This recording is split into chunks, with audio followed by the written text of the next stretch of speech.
खबर यह है कि योगी आदित्यनाथ अयोध्या से विधानसभा का चुनाव लड़ेंगे और अयोध्या के साथ लड़ने की एक बहुत शानदार कहानी है और साथ ही साथ पीढ़ियों पुराने अयोध्या से अपने उस नाते को एक नया स्वरूप देंगे और साथ ही साथ पूर्वांचल की राजनीति को एक नए ढंग से दिशा भी देंगे। इस वीडियो में हम यह भी बताएंगे कि क्या है अयोध्या से योगी आदित्यनाथ और गोरक्षपीठ का पीढ़ियों पुराना कनेक्शन। मेरा नाम अनुराग मिश्रा है, आप जनता जंक्शन देख रहे हैं।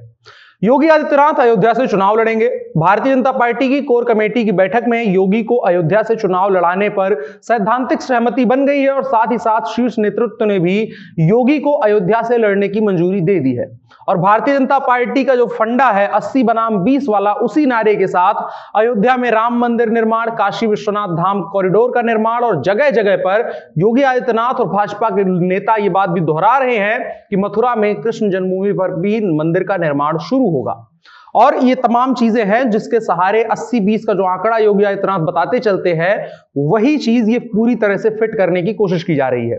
फिलहाल अगर हम योगी सरकार के 5 साल के कार्यकाल को भी देखें तो लगातार योगी सरकार का फोकस अयोध्या रही है और निजी तौर पर योगी आदित्यनाथ लगातार अयोध्या में जाते रहते हैं, संतों की संगत करते हैं और वहां जाकर के काफी लंबा वक्त गुजारते हैं। और इसकी इन तमाम चीजों के चलते योगी आदित्यनाथ को जाहिर है अयोध्या में जन समर्थन मिलेगा।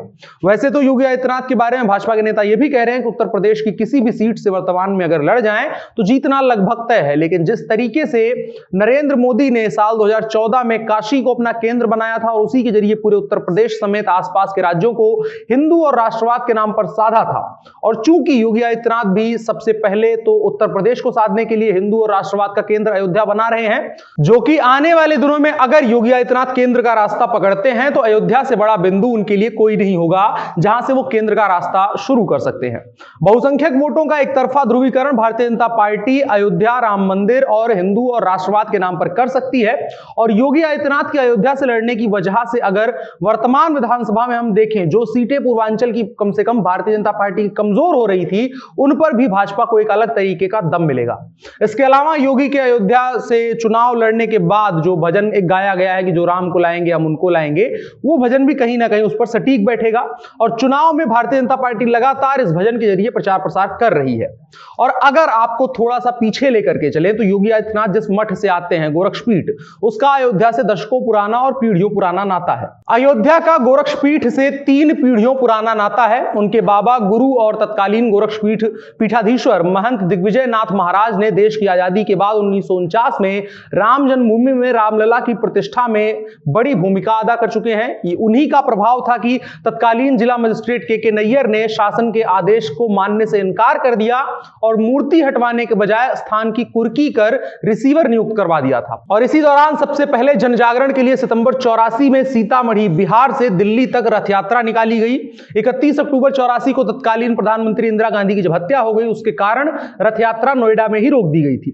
फिर पहले चरण में राम जन्मभूमि का ताला खोलने को लेकर के आंदोलन छिड़ा और ताला खुलवाने के उपरांत उस वक्त राजीव गांधी की सरकार हुआ करती थी। दूसरे चरण में शिलान्यास करवाने की मांग के समर्थन के साथ आंदोलन आरंभ हुआ। वर्ष 1989 में शिलान्यास की सफलता से उत्साहित लोगों ने, वहां जो संत समाज था, उन्होंने राम जन्मभूमि परिसर सौंपने की मांग को लेकर के देशव्यापी आंदोलन चलाया। इसी दौरान 30 अक्टूबर और 2 नवंबर 1990 में कार सेवकों पर मुलायम सिंह की सरकार में अयोध्या में गोली चलाई गई थी। पुनः 6 दिसंबर 92 में प्रतिक्रिया स्वरूप विवादित ढांचे का कार सेवकों ने ध्वंस भी किया था। इस दौरान कहा जाता है कि गोरक्षपीठ, योगी आदित्यनाथ, महंत अवैधनाथ और तमाम जो गोरक्षपीठ के लोग थे, उनका भी इस आंदोलन में सक्रिय भूमिका थी। तो हर तरीके से देखें तो, अगर वर्तमान का परिदृश्य देखें, अगर पीछे का एक लंबा इतिहास देखें, तो कुल मिलाकर के अयोध्या की सीट योगी आदित्यनाथ के लिए मुफीद है और अगर वहां से चुनाव वो लड़ते हैं तो अयोध्या के चुनाव पर एक तगड़ा असर पड़ेगा। और इसी के साथ साथ उप मुख्यमंत्री केशव प्रसाद मौर्य भी पूर्वांचल की कौशांबी या काशी की किसी सीट से चुनाव लड़ सकते हैं, जिसका साफ मतलब है कि भारतीय जनता पार्टी पूर्वांचल को साधने में कोई कसर नहीं छोड़ना चाहती है।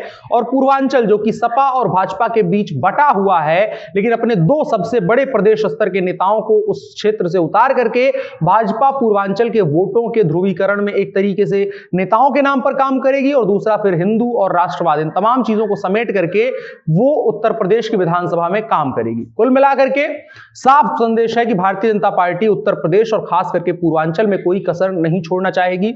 और भी एक सूची वायरल होने की अभी खबरें आ रही हैं, उसकी कोई पुष्टि नहीं है, जिसमें कि भारतीय जनता पार्टी से कई लगभग 60 के आसपास विधायक जो मौजूदा विधायक हैं उनके टिकट कटने की उम्मीद है और बहुत सारी सीटों पर भारतीय जनता पार्टी के पास अभी वर्तमान में उतने मजबूत कैंडिडेट नहीं है जितना कि उसकी कोर कमेटी अपेक्षा कर रही है।